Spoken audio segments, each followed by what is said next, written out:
আল্লাহর কাছে ফরিয়াদ জানাই, রব্বুল আলামিন তুমি আমাদের যৌবনকালের যত ইবাদত আর বন্দেগী আছে সবগুলোকে কবুল আর মঞ্জুর করে নাও, বলেন আমিন। আল্লাহর নবী বলেন, 5টা প্রশ্নের উত্তর না দেওয়া পর্যন্ত কোন আদম সন্তান কিয়ামতের দিন মুসলমান হোক, ইহুদি হোক আর খ্রিস্টান হোক, যেই ধর্মের লোক হোক না কেন, যতক্ষণ পর্যন্ত না 5টি প্রশ্নের জবাব দেবে ততক্ষণ পর্যন্ত এক পা নড়াচড়া করতে পারবে না।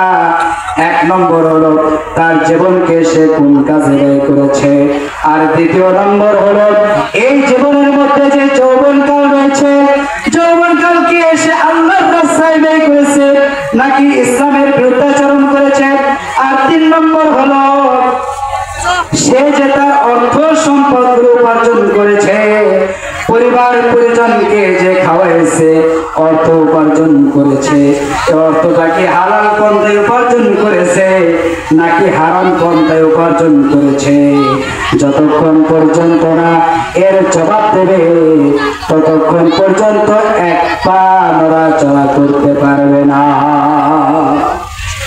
আর 4 নম্বর হলো এই অর্থ সম্পদ গুলো সে কোন পথে ব্যয় করেছে, ইসলামের জন্য ব্যয় করেছে, পরিবার পরিজনের জন্য ব্যয় করেছে, অভাবীর জন্য ব্যয় করেছে নাকি ইসলামের বিরুদ্ধে ব্যয় করেছে, জালিম শাসকের জন্য ব্যয় করেছে, সমাজে যারা দুস্থ অবহেলিত অভাবে দরিদ্র মানুষ ছিল তাদেরকে কি সাহায্য সহযোগিতা করেছিল নাকি গান নাটক সিনেমা আরো যারা ইসলামের বিরুদ্ধাচরণ করে তাদের পথে ব্যয় করেছিল। এই প্রশ্নের উত্তর না দেওয়া পর্যন্ত এক পা নড়াচড়া করতে পারবে না। এই জন্য আমরা কি আমাদের অর্থ সম্পদ ইচ্ছা অনুযায়ী খরচ করতে পারবো? আওয়াজ করে বলেন, আমাদের সম্পদ অর্থ সম্পদ আল্লাহ তাআলা আমাদেরকে যা দিয়েছেন এটা কি আমাদের ইচ্ছা অনুযায়ী খরচ করতে পারবো নাকি আল্লাহ তাআলা যেভাবে খরচ করতে বলেছেন সেইভাবে খরচ করতে হবে? বলেন, ইচ্ছা অনুযায়ী খরচ করা যাবে?